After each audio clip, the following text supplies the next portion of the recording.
Saludos, queridos hermanos en Cristo, familia de Dios. Estamos muy alegres de estar reunidos aquí. Mi nombre es José Alexander Ortiz y tengo la dicha de tener este programa hoy, Católico Defiende tu Fe, y con nosotros nuestro hermano Martín Zavala, que ha venido a visitarnos.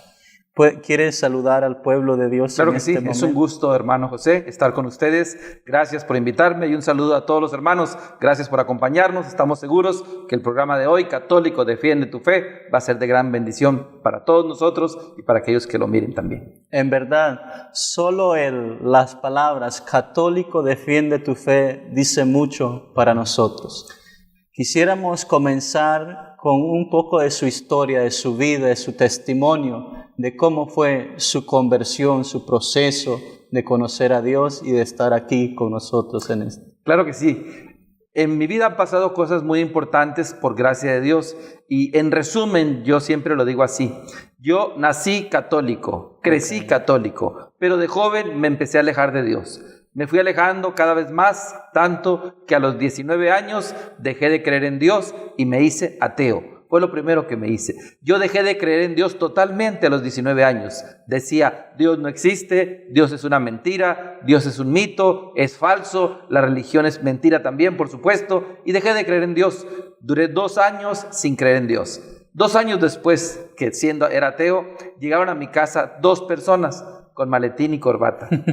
Sí, usted está pensando, seguramente ya sabe quiénes también, mormones o testigos de Jehová. En el caso mío eran testigos de Jehová. Y como llegaron a mi casa y yo no creía nada, me fui con los testigos de Jehová. Empecé a estudiar la Biblia con ellos. Empecé a creer en Dios otra vez por ellos. Empecé a cambiar de vida por ellos.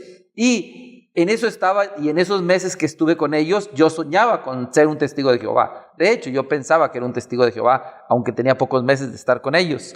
Pero llegó un católico, bien preparado, que conocía de Dios, de la Biblia y de la iglesia. Y me ayudó y regresé a la iglesia católica. Cuando regresé a la iglesia católica, todo fue muy rápido. 1 año después, dejé la escuela, dejé el trabajo, entré como misionero laico a tiempo completo y desde allá hasta el día de hoy son 32 años a tiempo completo sirviendo en esta bendita iglesia católica. Bendito sea Dios. Así es. Estamos alegres de este hermoso testimonio que nos cuenta, porque nos demuestra cómo Dios tenía un plan para usted. Y cuenta que cuando era joven dejó de creer en Dios. Sí. Y ahora muchos jóvenes en nuestro mundo, cuando llegan a esa etapa de juventud, como que ya Dios no es importante para ellos. ¿Hubo algo en su vida que fue un punto que lo hizo mejor no creer en Dios? ¿Dios no existe? Sí, yo creo que me pasó a mí lo que a muchos jóvenes les pasa. Y si usted me está mirando y tiene hijos o tiene familiares o amigos que son jóvenes, escúchelo muy bien. ¿Qué pasó conmigo y qué pasa con muchos jóvenes? En realidad, muchas veces no es que dejemos solamente de creer en Dios.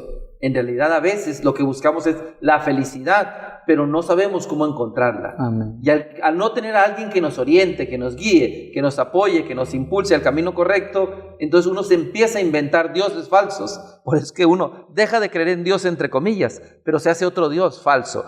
Las drogas, el sexo, la violencia, el alcohol, la pornografía, el dinero, el materialismo, el deporte, son los dioses que nos inventamos en realidad. Uno dice, es que dejó de creer en Dios, es ateo. A veces no es de que sea ateo en realidad en lo profundo, en su esencia. Deja de creer en el Dios verdadero, pero se inventa otro Dios, porque está buscando ser feliz. Y así pasó conmigo. Mis dioses falsos eran el trabajo, no el dinero, era el trabajo y el estudio. Hice mi Dios falso ahí en realidad. ¿Qué hacía Martín Zavala cuando dejó de creer en Dios? 2 cosas, trabajar y estudiar. Entonces, tienen que pensar eso. Cuando usted piense que su hijo, su familiar, su amigo deja de creer en Dios, recuerde la otra. En realidad está buscando la felicidad y hace falta que alguien le llegue y le diga, hey, tu Dios que crees, que piensas que es la felicidad, no lo es. Ni el trabajo, ni la escuela, ni el dinero, ni la sexualidad desordenada. Hay un Dios verdadero que te va a dar lo que buscas. Muy bien, muy bien. Esos son 2 puntos muy importantes. A veces uno anda buscando la felicidad, pero lo anda buscando en el lugar equivocado. No en el verdadero Dios, sino, como dice, en el trabajo, en el estudio, en el dinero. Pero Dios abrió esa puerta para que usted, y así esperamos que muchos jóvenes aprovechen la oportunidad de encontrar al verdadero Dios. ¿Y qué lo llevó a usted a decir, bueno, voy a dejar el trabajo porque eso no es una decisión fácil, voy a dejar de estudiar y me voy a dedicar a la obra de Dios por completo? Sí, gracias por preguntarme. ¿Qué me pasó a mí? Y igual aprovecho para invitarlo a usted. O si eres joven y estás viendo este programa y alguna vez has pensado, ¿yo podré servirle a Dios? Es lo que yo pensé. Cuando te reencuentras con Dios, cuando tengo mi encuentro con Dios en la Iglesia Católica, empecé a crecer. Y yo quería más, y fui a un grupo de jóvenes donde estudiaban la Biblia, y quería más, y fui a un grupo de jóvenes donde hacían oración, católicos, y quería más, y fui más a misa, más frecuentemente, no solo el domingo, y quería más. Entonces llegas a avanzar, y avanzar tanto, que tú dices en un momento dado, ¿qué sigue? ¿Ahora qué hago? Yo ya quiero más, ya tenía ocupado el martes, el miércoles, el jueves, el viernes, el sábado. Yo decía, yo quiero más de Dios. Ya lo había descubierto al Dios verdadero, a Jesucristo, en la iglesia de Cristo, en la iglesia católica. Amén. Y aparte, el amigo que me ayudó me encontró con la Biblia también. Y descubrí que la Biblia habla de la iglesia católica. A diferencia de los testigos de Jehová, descubrí que la verdad completa estaba en la iglesia católica, no en los testigos de Jehová. Amén. Entonces, ¿qué pasó conmigo? Me voy encontrando con Dios, con la iglesia católica, con la palabra, y lo que va resultando en mí es un deseo fuerte de servirle a Dios. ¿Qué hago? ¿Sacerdote? Yo dije, no quiero ser sacerdote, todavía no. Dije, todavía no, voy a esperar un poco. No sé qué, yo creo que todavía no es eso, pero quiero más de Dios. Empecé a investigar, a discernir, a orar, y me encontré unos misioneros en el sur de México, en Veracruz, que allá tenían ellos misioneros a tiempo completo por un año, solamente por un año. Comenzando, exactamente. Y yo dije, eso se oye bien, no es tanto compromiso por toda la vida, yo no sé qué voy a hacer, pero voy a hacer una pausa, dije yo, pausa. Iba a entrar a la universidad, me di de baja, de hecho yo recuerdo que me había inscrito, fui a darme de baja, y en el trabajo yo dije, voy a salirme por un tiempo, no sé cuándo regrese. Tenía 2 años ya trabajando yo en una fábrica, y entonces fue cuando dije, entro por allá, 1 año. Al terminar el año, o casi 1 año, fue que me dijeron, ¿quieres otro año? Y dije, otro año. 2 años. ¿Quieres otro año? Otro año. Y así se fue pasando, año por año. Después, 5 años, otros 5 años, otra promesa. Y a los 10 años me dijeron, ¿quieres seguir de misionero a tiempo completo? ¿Otros 10 años o toda la vida? Y yo dije, toda la vida de una vez. Yo creo que ya estoy seguro que Dios quiere que le sirva toda la vida. Entonces es una bendición. Por eso es que yo los quiero invitar, si me permites, a los hermanos que nos están mirando. Si eres joven y te has preguntado, ¿será que Dios quiere algo más de mí? Inténtalo cuando menos 1 año. Busca una forma en la iglesia católica para que le sirvas a tiempo completo. 1 año, a tiempo completo. Hay varios ministerios, movimientos, misioneros. Inscríbete. O si usted dice, mi hijo tiene una inquietud, o mi hija, anímelo. Cuando menos aquí 1 año sea misionero católico y después le sirva para discernir si quiere más. Si no, regresa a su casa, pero ya sirvió 1 año a tiempo completo. ¿Cómo se puede inscribir algún joven que esté interesado? Sí, como hay muchas opciones actualmente, fácil, hay 4 o 5 opciones conocidas. Yo les recomiendo simplemente que busquen en internet misioneros católicos laicos a tiempo completo. Y van a aparecer 2, 3, 4, 5 que hay en diferentes países. Muy bien, porque necesitamos que los jóvenes participen en esta obra misionera de la iglesia, como el Papa Francisco nos invita siempre, ¿no?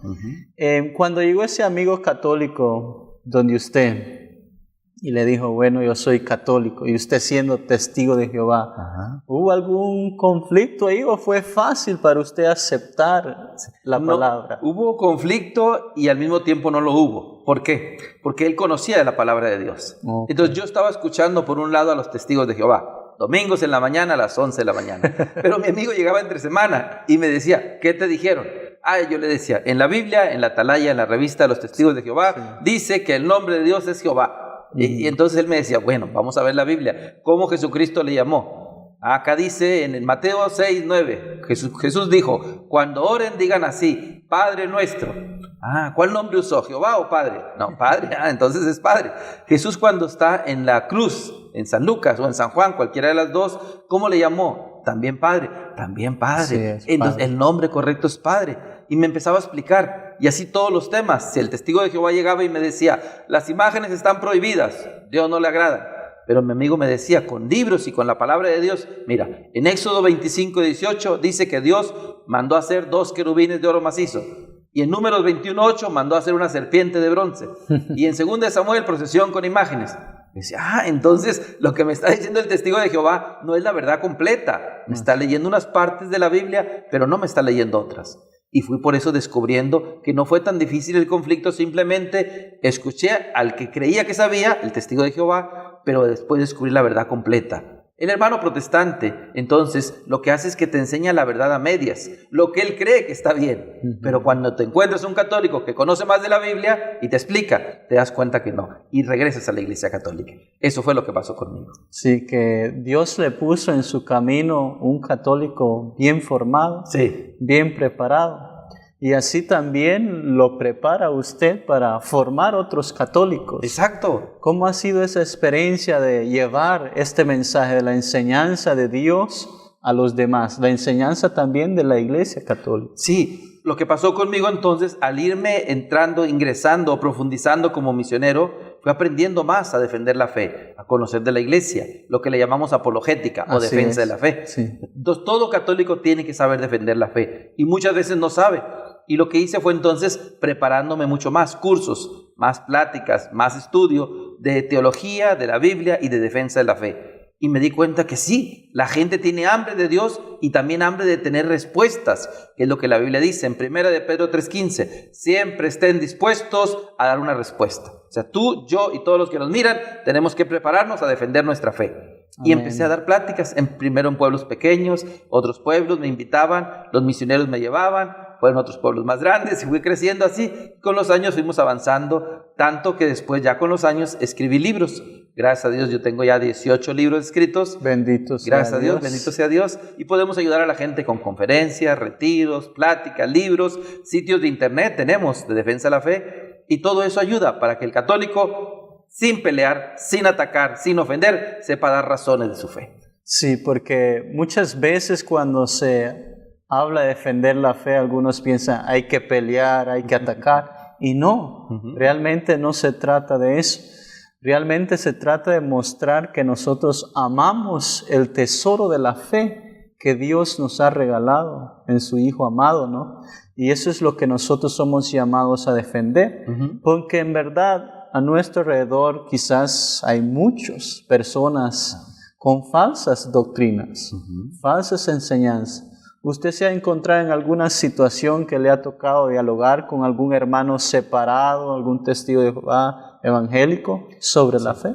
Sí, de hecho en muchas ocasiones, porque al estar dando las pláticas, las misiones, es entonces que incluso a veces van hermanos que no son católicos a las pláticas que estamos dando. Sí, algunos bautistas, evangélicos, testigos de Jehová. Han sido experiencias muy buenas en diferentes lugares, pero la clave es esa, que si uno se prepara y sabe defender la fe, uno puede dar respuestas bíblicas. Primero, dijiste algo importante. ¿Por qué defender la fe? Porque se ama. Esa es la clave. Si usted me dice a mí, ¿y por qué tengo que defender la fe? Usted que me está mirando tiene que defenderla por una razón. No solo la Biblia lo dice. Porque lo que se ama, se defiende. Amén. Así de sencillo. Así es. Por ejemplo, si yo te preguntara a ti, ¿amas a tus hijos? ¿Amas a tus hermanos? ¿Qué vas a decir? ¿Y la gente qué va a decir? ¿Sí o no? Sí, Pues vamos a decir. Por supuesto. ¿Amamos a los papás? ¿Sí o no? También. Amén. Y si alguien llega a querer secuestrar a tu hijo, ¿lo vas a defender? Con Por toda supuesto, la fuerza. con todas las fuerzas. ¿Y al hermano lo vas a defender? Amén, También. sí. ¿Y a la mamá la vas a defender? También. ¿Y a la suegra?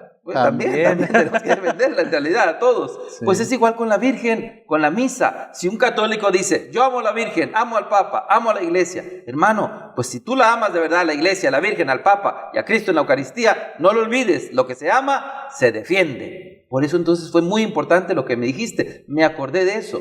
Tenemos que defender la fe porque amamos la fe, amamos a Jesucristo, amamos a la Iglesia. Un ejemplo con la Biblia, si me acordé de un hermano bautista, él me dijo, Dios prohíbe las imágenes. Y yo le dije, ¿estás seguro de eso? Sí, Dios las aborrece. Así le dicen a todos, nos dicen a todos. Bueno, entonces le dije, entonces no mandó a hacer Dios imágenes. No, me dice, el Dios prohíbe eso, ya te dije. Y leí Éxodo 25:18. Tomó su Biblia, la abrió, la leyó y dice lo mismo que en la nuestra. Y Dios mandó a hacer 2 querubines de oro macizo, labrados a martillo. Y le pregunté, tú me dijiste que Dios las prohíbe, que no las manda a hacer, y tu Biblia dice que sí. Se quedó pensando y me dice, se me hace que Dios se está contradiciendo. Y yo le dije, no, hermano, Dios no se contradice. No, y usted que me está escuchando, mirando también, Dios no se contradice. El protestante se contradice, que es diferente. El mormón, el pentecostal, el testigo de Jehová, el evangélico, luz del mundo, nazarenos, etcétera, se contradicen porque tienen un conocimiento limitado de la palabra de Dios. Y por eso ellos caen en contradicciones. Eso es un ejemplo de cómo podemos defender la fe. Y me pasó en una ciudad, en Ciudad Juárez, en México. Ok, muy interesante lo que está compartiendo. Queridos hermanos, este es el programa Católico Defiende tu Fe con el hermano Martín Zavala. Regresamos en unos momentos para seguir con esta plática, esta discusión muy interesante. Muchas gracias.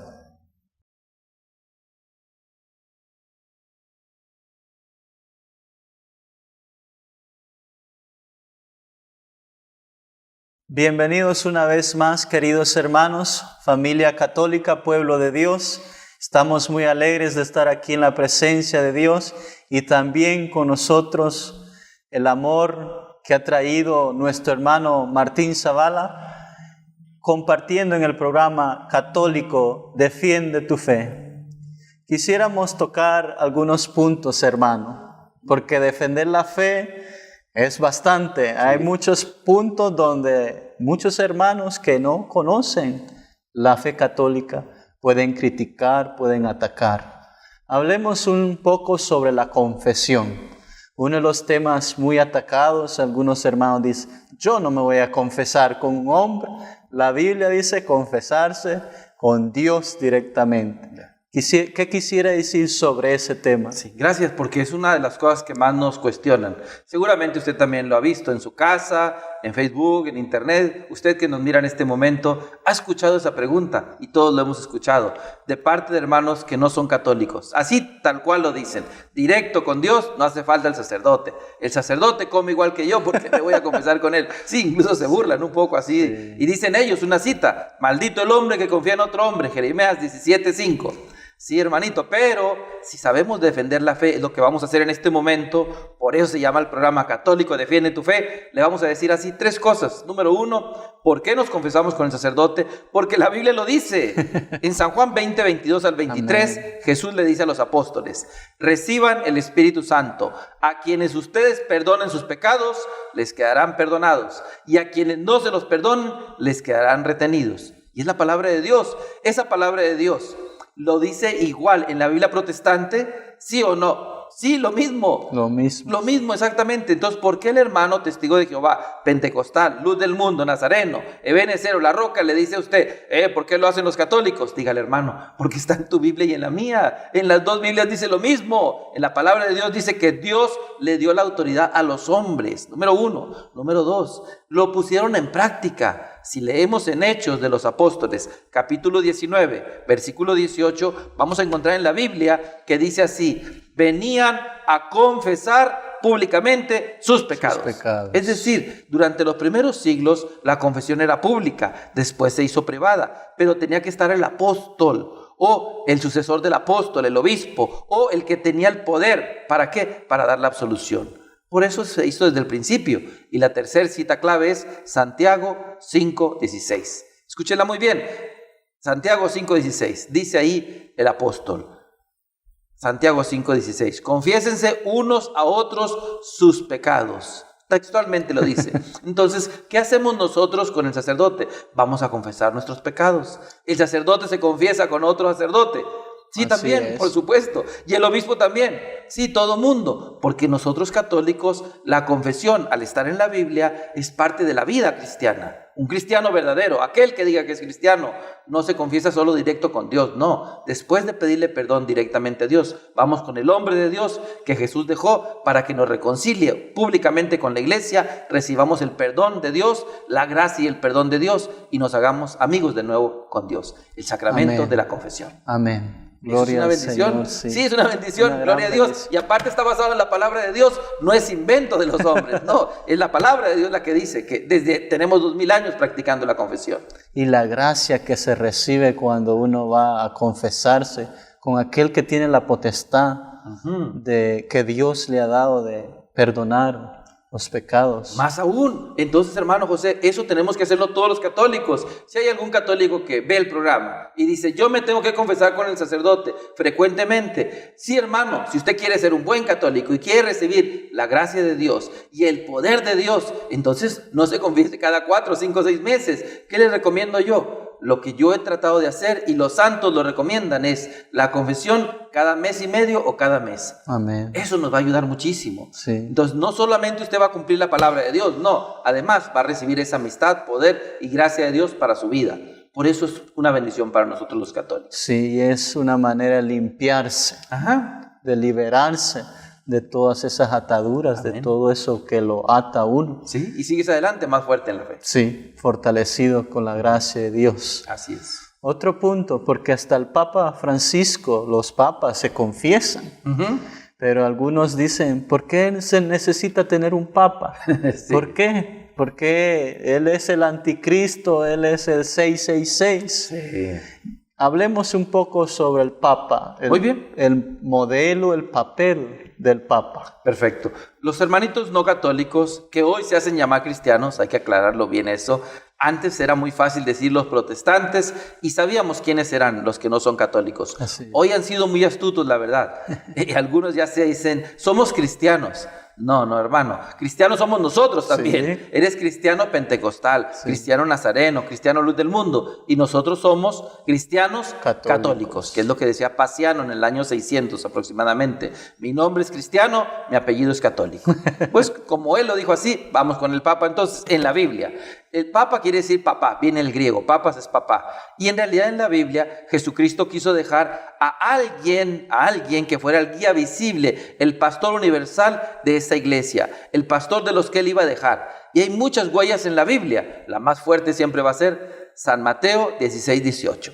Cuando uno va a la Biblia y encuentra las palabras de Jesús que le dice solo al apóstol Pedro, tú eres Pedro, o sea piedra, y sobre esta piedra voy a edificar mi iglesia. Se lo dijo solamente él, sobre esta piedra, ¿por qué? Porque Jesús le había cambiado el nombre, no se llamaba así, se llamaba Simón. Pero si vamos a San Juan 1:42 en la Biblia, Jesucristo dice así, ya no te llamarás Simón, te llamarás Kefas o Cefas, que quiere decir piedra. Esa misma palabra ya incluso trae a nuestra mente un valor. Una piedra es algo que sirve de base, de fundamento, de soporte. Jesús le cambió el nombre precisamente por eso, porque como Cristo es la piedra angular, entonces, y ya no iba a estar, Jesús iba a partir al cielo. ¿Qué iba a pasar con los apóstoles? Con la comunidad que iba a crecer, con la iglesia. Él quería dejar un orden establecido, como en toda institución y organismo. Si vamos a la escuela, hay un director o principal. ¿Cómo le llaman aquí al que está al frente de la escuela? El principal. Si vamos en una empresa o fábrica, hay un jefe, un supervisor, un manager. Un gerente. Un gerente. Si vamos a la escuela, igual. Si vamos a cualquier ámbito social o de todo tipo va a haber. En la iglesia igual. Jesús quería dejar claro que allí iba a haber alguien. Y lo va a decir más fuerte en San Juan, capítulo 21, versículo 15 al 17. Y a los hermanos que nos miran, les repito la cita. Escúchela, anótela, escríbala en su Biblia, la busca. San Juan 21, 15 al 17. Porque ahí Jesús dijo, el que había dicho yo soy el buen pastor, San Juan 14, en San Juan 21, 15 dice a Pedro, Simón, apacienta mis ovejas. Le vuelve a preguntar, ¿me amas más que esto? Sí, apacienta mis corderos. Le pregunta por tercera vez que si lo ama y le vuelve a contestar que sí y le dice, apacienta mis ovejas. Ya no hay más, es capítulo 21. Si seguimos leyendo no hay capítulo 22, se termina el evangelio. Jesús quería dejar claro delante de todos que al partir él al cielo, ¿qué iba a pasar en la iglesia? Nada, que iba a seguir adelante creciendo porque había un pastor que lo iba a representar, Pedro. Ese es el Papa en realidad. El primer Papa fue San Pedro. A partir de ahí fue Pedro, Lino, Cleto, Anacleto, Evaristo, Clemente, hasta el Papa Francisco actual. Siempre ha habido un obispo de Roma, es un pastor universal en la iglesia. Y hay muchos pasajes de la Biblia sobre eso. Y es que el plan de Dios es perfecto. Él no deja a la iglesia Cristo, cuando Él forma la iglesia, Él funda la iglesia, Él no la deja sin cabeza visible. Sí, Cristo es la cabeza invisible, pero Él también deja a Pedro como la cabeza visible para pastorear. Ese mensaje que le da Cristo cuando Cristo está junto a Pedro, después de negarlo, después y preguntarle, ¿me amas? Y le da la misión, le da la tarea de cuidar del rebaño, de cuidar de las ovejas. Sí, y hay muchas señales de eso en la Biblia. Entonces, si uno exprime la Biblia, aparece por todos lados. Por ejemplo, si leemos otro pasaje en San Lucas, capítulo 22, versículo 31, es cuando Jesús de otra manera vuelve a remarcar que Él tiene más autoridad. Cuando le dice a Simón, Simón, cuando hayas vuelto, fortalece a tus hermanos. Ahí está otra forma de remarcar que Él tiene más autoridad, poder, responsabilidad. Si vamos a Hechos de los Apóstoles, en el capítulo 1, ¿quién fue el primero que se paró y dijo, vamos a buscar a otro que ocupe el lugar de aquel que se entregó? Fue Pedro, en Hechos 1:14 en adelante. ¿Quién fue el primero en predicar en Pentecostés? Pedro también, en Hechos 2:38. ¿Quién fue el primero que hizo el milagro después de Pentecostés? Pedro también están ahí, Pedro y Juan. Si leemos ahí, ¿quién fue el primero que puso disciplina en la iglesia? En Hechos 5, Pedro también. Entonces empezamos a ver que por todos lados se nota muy claro que no todos los apóstoles eran igual. Había uno que tenía más autoridad, era Pedro, y responsabilidad. Ese es el primer papa. Los demás son sucesores de Pedro, hasta llegar al Papa Francisco. Igual, no es un invento de la iglesia entonces, sino la palabra de Dios lo enseña. Así es. Otra pregunta que hacen algunos, o una manera de atacar, es la infalibilidad del Papa. Y cuando Jesús habla con Pedro, le dice, yo he rogado por ti, para que tu fe no desmaye. No oró el Señor Jesús para que no pecara, porque algunos confunden este tema. Exacto. Dicen, el Papa es humano, ¿cómo es que no va a cometer error? Sí. Pero cuando se trata de la fe de Pedro, Jesús hizo una oración. Jesús lo preparó a él para que fuera infalible. Y eso es lo que el Papa tiene. ¿Quiere hablar sobre eso un poco? Sí, son dos palabras que los hermanos protestantes confunden, y a veces algunos católicos también. Nosotros creemos que el Papa es infalible, número uno. Dos, no es que sea impecable, que no cometa pecado. Sí. No, como ser humano puede cometer pecado. De hecho, incluso es infalible cuando enseña en cuestiones de fe y moral. Solamente, no en cuestiones científicas. También puede fallar en cuestiones pastorales. Por ejemplo, si vamos a la Biblia, el protestante dice, pero San Pablo corrigió a Pedro en Gálatas capítulo 2. Sí, pero no estaba enseñando algo como doctrina. Era una práctica pastoral personal que él estaba equivocadamente haciendo, el apóstol Pedro, y por eso lo corrige. Es decir, el Papa, al ser sucesor de Pedro, se puede equivocar como humano en cuestiones científicas, como pastor de una forma individual, pero no como pastor universal, y es infalible solo cuando habla ex cátedra. No en todo lo que él enseña. Para que hables cátedra tiene que ser una enseñanza sobre fe y moral,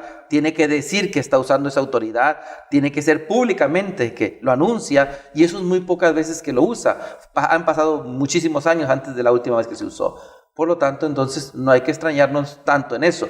De hecho, los obispos unidos al Papa también son infalibles, en realidad no sobre el Papa. Y los cristianos tendríamos que ser igual, porque eso viene del Espíritu Santo. Jesucristo dijo, la verdad los hará libres. Amén. Entonces, si no hay infalibilidad, ¿qué quiere decir? Tiene que haber una iglesia infalible, que enseñe que enseñe sin error y una autoridad. Porque si no hay eso, entonces cualquiera puede enseñar cualquier cosa. Es lo que pasa cuando las personas fundan las sectas o las otras iglesias. En realidad no tienen ese poder de infalibilidad, y por eso inventan cualquier cosa. Unos niegan la Trinidad, otros inventan que el Padre, el Hijo y el Espíritu Santo son una persona, otros dicen que Jesús no murió en la cruz, otros dicen que el sábado, otros dicen... Entonces es el problema, porque no tienen alguna autoridad que enseñe sin error lo que viene desde Jesucristo. Sí.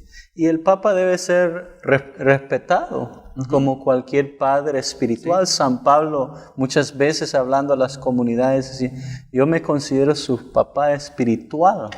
Y eso es lo que es el Papa, quien sea, ¿no? Ahorita el Papa Francisco es nuestro padre espiritual, que esté encargado de cuidarnos, porque la iglesia es zarandeada, la iglesia es atacada.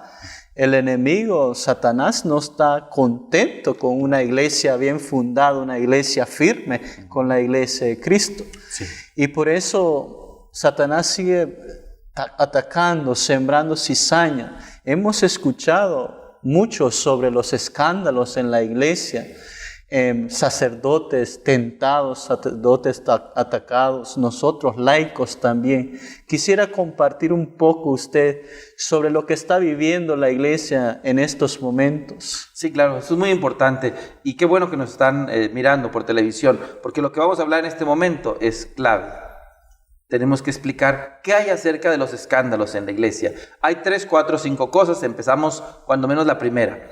Los hermanos protestantes dicen, pero es que en la iglesia no debe de haber fallas. En la iglesia nuestra no hay pecado. En la iglesia nuestra no pasa eso. Es la primer mentira. En realidad, en la Biblia dice que en la iglesia de Jesucristo desde el principio hubo fallas.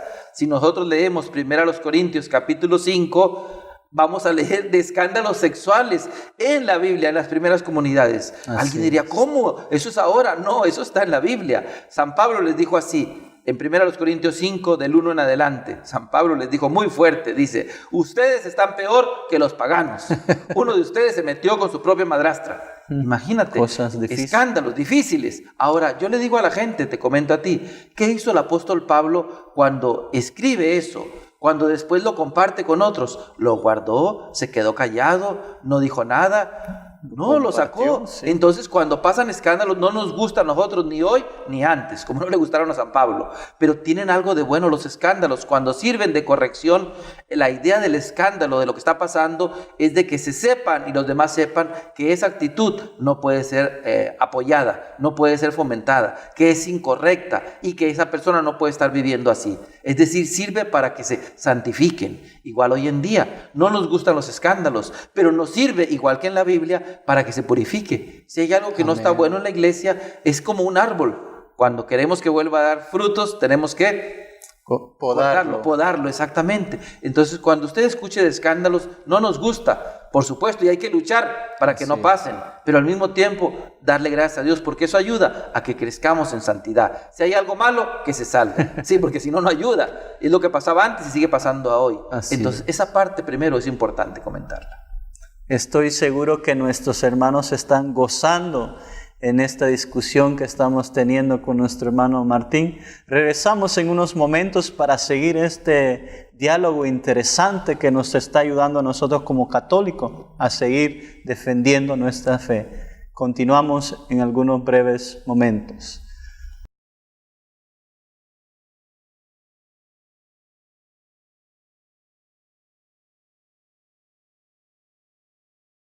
Bienvenidos, queridos hermanos. Estamos una vez más aquí en el programa Católico Defiende tu Fe con nuestro hermano Martín Zavala. Estábamos compartiendo un tema muy importante, querido hermano, los escándalos en la iglesia, y usted hablaba sobre la purificación, la necesidad de podar ese árbol. Sabemos que Cristo vendrá a recibir la iglesia santa. Continuemos hablando sobre eso. Sí, me parece muy importante profundizar algunas cosas. No solo primero en la Biblia lo dice en Corintios 5. Es importante que recordemos que en Hechos de los Apóstoles, capítulo 5, hay otro caso también. Y era la primer comunidad. Y ese era un escándalo por las cuestiones financieras. Un matrimonio vendió un terreno, llega con el apóstol Pedro y le dicen, nada más nos dieron la mitad solamente, y era un engaño. ¿Qué dijo el apóstol? No me han engañado a mí, han engañado al Espíritu Santo y por lo tanto van a morir, y murieron. Es en Hechos de los Apóstoles 5, del 1 en adelante. Es decir, en la iglesia cristiana católica, la única que existía desde aquel tiempo, hubo fallas desde el principio. Vamos a profundizar eso, porque los hermanos protestantes confunden al católico, la verdad. Le dicen, no tiene que haber fallas en la iglesia. Esa es una idea muy equivocada. Por ejemplo, los apóstoles. ¿Cuántos apóstoles escogió Jesús? 12. Vamos con ellos. ¿Quién fue el que lo vendió? Judas, uno que falla. ¿Quién lo negó 3 veces? Pedro. ¿Quién fue el incrédulo? Tomás. ¿Cuántos se pelearon por los primeros lugares? Santiago y Juan. Van 5 que le fallan. ¿Cuántos lo abandonaron en la cruz? Todos. 11. Y Juan era el que se quedó, pero Juan era de los 2 que se estaban peleando. O sea que de 12 le fallaron 12. Ese no es muy buen promedio. No es buen promedio, la verdad, si hacemos números. Razón, no, tú eres auditor, me comentabas. Imaginas que dicen, ¿cuántos te fallaron? De 15 me fallaron 15. No, pues no es nada bueno. Sin embargo, Jesús no los cambió después de que resucitó. Cuando vamos a las pláticas, a dar cursos, conferencias, porque yo salgo mucho a misionar dentro de Estados Unidos y a otros países, Les comento yo siempre eso. ¿Qué hizo Jesús? Dentro del curso y la plática les comento. ¿Qué hizo Jesús con esos que le fallaron? Si hubiera tenido la mentalidad de un protestante, de un testigo de Jehová, pentecostal o los que dicen que no hay fallas, hubiera cambiado a todos. Los echa fuera. Sí, fuera rápido, tráiganme otros 12.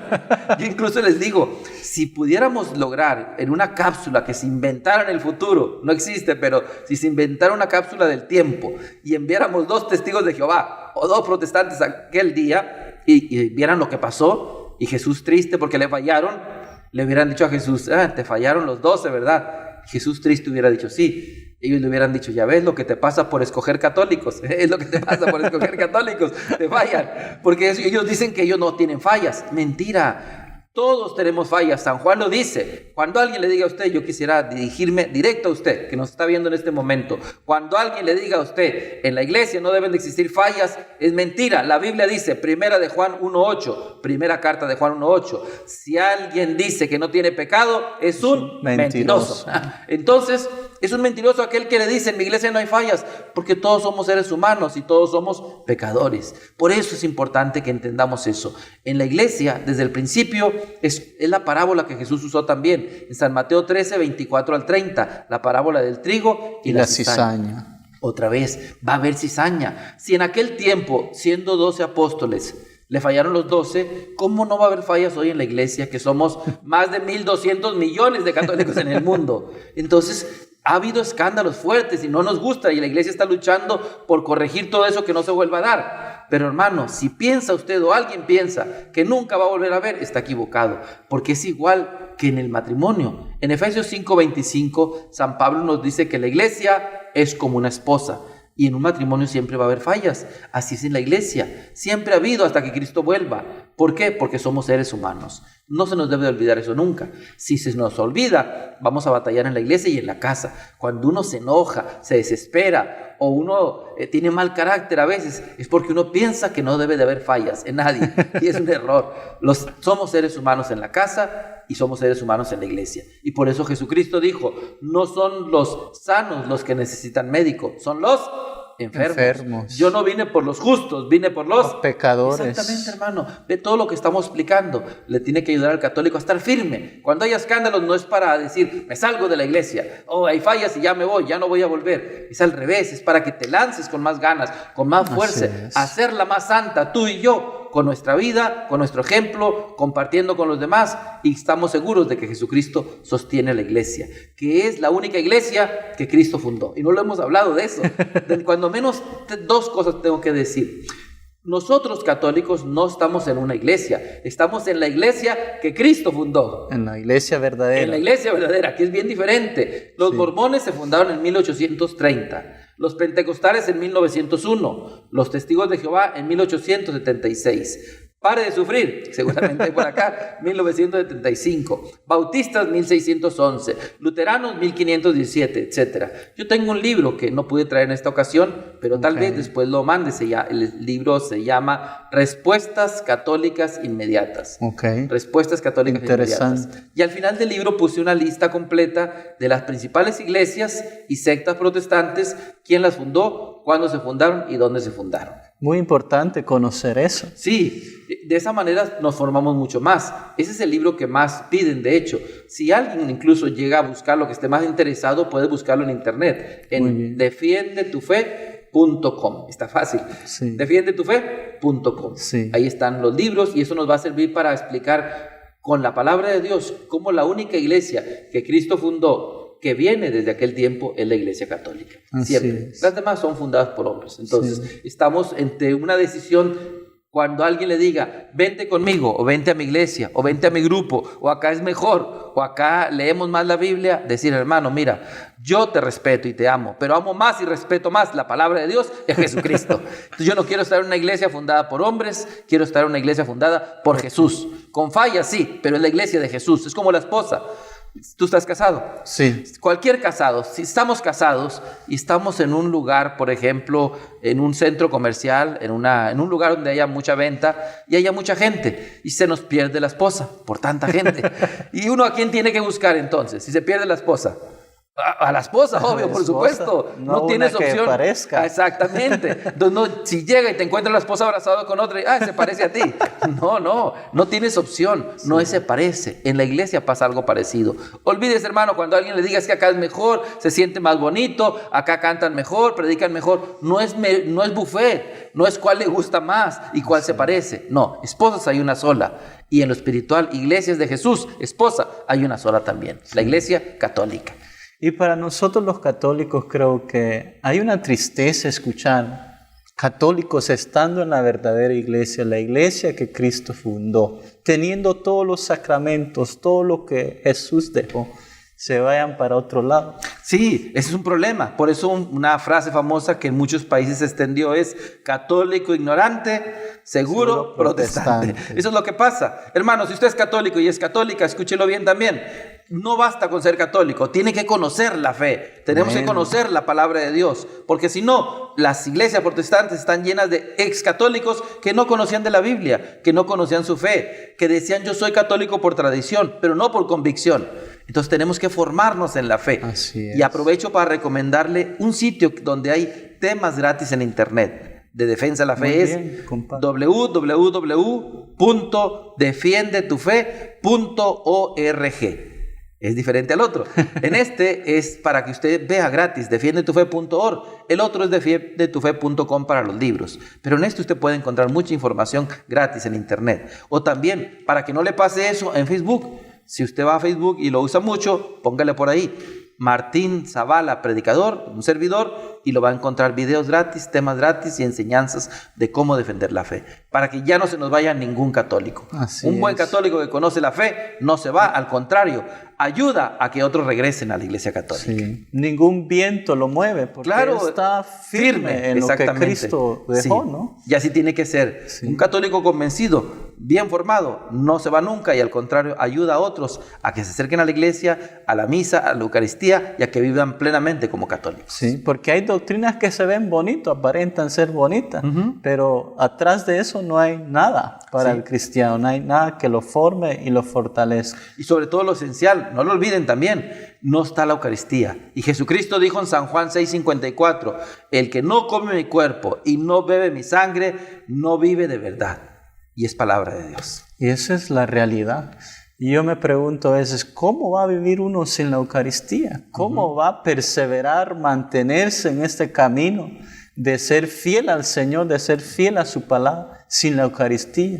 Cuando Cristo habla, como dice ahí en Juan 6, cuando Él abre este discurso y muchos lo abandonan, porque Él no dice, yo estaba hablando simbólicamente, yo estaba bromeando, no se tienen que ir, vamos a cambiar las cosas. Él mantiene su palabra. ¿Quiere compartir un poco más sobre eso? Ese pasaje es bien importante, San Juan capítulo 6, y el momento cuando se van es casualidad solo el versículo 66, que porque sale 666, 666, y es casualidad porque los números que se usan en la Biblia para dividir capítulos y versículos fueron muy posteriores, siglos después. Entonces, es casualidad, aunque algunos me dicen, hermano, mira, le sale 666. Pues casualidad, pero sí, los discípulos se fueron y Jesús fue bien radical. Los protestantes dicen, nosotros celebramos también la cena del Señor, la Santa Cena. No solo es Santa Cena ni Cena del Señor, es Eucaristía. En San Lucas 22:19, Jesucristo dijo que dio gracias, dice la Biblia. Lucas 22:19, partió el pan y lo dio. Eucaristía es acción de gracias. Y estamos hablando en el sentido real, completo, cuerpo, sangre, alma y divinidad. Por eso cuando Jesús les dice en San Juan 6 que algunos se escandalizaron y se quieren ir, es cuando Jesús aprovecha y firme les dice a los apóstoles, ¿también ustedes quieren irse? También aprovechó, en vez de suavizar, como tú le decías, en vez de suavizar, explicar, decir lo están entendiendo mal, no, Jesús fue claro y directo, no se negocia, eso no, Jesús no iba a negociar su presencia en el pan y en el vino. Jesús dijo directo, ¿se quieren ir también? Pero se levantó ¿quién? Pedro. Otra vez, y no es casualidad. El apóstol Pedro fue el que se levantó y dijo, Señor, ¿a quién iremos? Tú tienes palabras de vida eterna. Eso es la Eucaristía, hermano y hermana. La misa es una bendición, es un encuentro con Cristo. Por eso un buen cristiano no puede vivir sin la Eucaristía. Amén. Y si alguien le dice, o usted piensa, a lo mejor algunos que nos ven, o si no familiares de usted, dicen, es que la misa es aburrida, ay, es muy cansada, yo no quiero ir a misa. El problema no es la misa, es que no ha descubierto lo que es realmente. Amén. Cuando encuentras a Cristo en la Eucaristía, no hay misa aburrida, porque Cristo sale a tu encuentro de principio a fin. ¿Quieres sanarte? ¿Quieres salvarte? ¿Quieres liberarte? Ahí está Jesucristo. Desde el yo confío, desde la entrada misma, entras al templo, es la casa de Dios, pero tenemos que conectar espiritualmente. Si se te aburre la misa es porque estás desconectado espiritualmente. Conéctate espiritualmente. Primero, confiésate. Si no nos confesamos, si no nos arrepentimos y no le pedimos perdón a Dios, por supuesto que la misa va a ser aburrida. No estás en paz con Dios, no tienes la amistad de Dios, no tienes la gracia de Dios. Pero después de eso, conexiones espirituales. Hay un libro que yo escribí que se llama Click, así se llama, Click, Descubre el poder de la Santa Misa. Y yo les digo en resumen que eso es lo que pasa. Cuando tú tienes una computadora, el hardware y el software se juntan con un clic en el mouse. Tú haces clic y juntas los programas que no se miran con lo físico que se mira. Y empiezas a funcionar, a escribir textos, a mandar correos, Facebook, etcétera. Todo con un clic, la conexión. En la misa es algo parecido. La misa, como es un sacramento, tiene partes que se miran y partes que no se miran. Como no hay magia, esas partes no se van a juntar solas. Tú tienes que hacer un clic. Okay. Y entras a misa, tienes que conectarte, haces un clic. Es la casa de Dios. Entras al yo confieso, voy a pedirle perdón a Dios. Otro clic. Entras a gloria, voy a alabar a Dios. Entonces, cuando haces los clics, vas descubriendo que Cristo brota por todos lados. Es Cristo mismo a través de toda la Eucaristía que sale a tu encuentro. Esa es la Santa Misa. Sí. Y es la bendición de ser católico. La Santa Misa, hermosa, hermosa. Es una de las cosas que ninguna otra iglesia no lo puede hacer nadie. No Yo les digo hacer. también en las pláticas, cuando nos invitan a los congresos o conferencias o parroquias, les digo, mira, es muy fácil.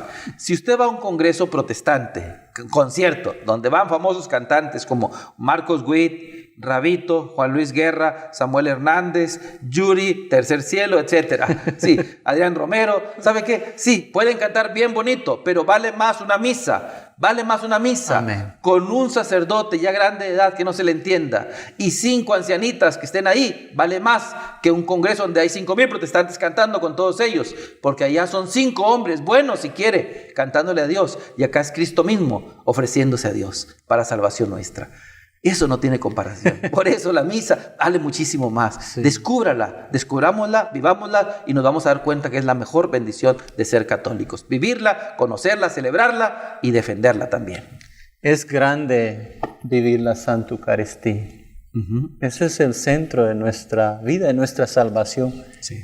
Dios hacerse hombre y entregarse por cada uno de nosotros. Amén. Pueblo de Dios, les damos gracias por acompañarnos en este programa, estar unidos a nosotros, compartiendo en el programa Católico Defiende tu Fe. Cristo ha dado su vida por ti, por mí, por amor. Apreciemos esto y comencemos a vivir según los llama el Señor. Que pasen feliz día y muchas bendiciones. Amén. ¿Algunas últimas palabras? Igual, saludos, bendiciones a todos y recuérdenlo, católico, defiende tu fe. Católico, defiende tu fe. fe. Amén. Amén.